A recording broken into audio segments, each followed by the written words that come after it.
आता कोण सरपंच करायचा आपल्या गावातलं आपल्याला माहीत असतं ना. मग तुम्ही जर 2000 रुपये घेऊन मतदान केलं तर त्याला चांगले फळं येतील का? नाही येणार.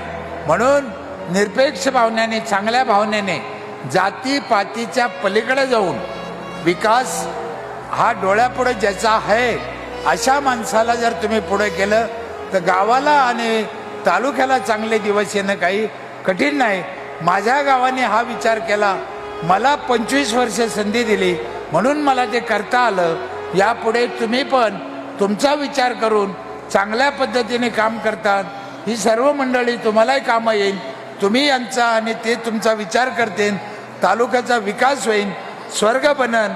या पद्धतीची आपण आशा करूया.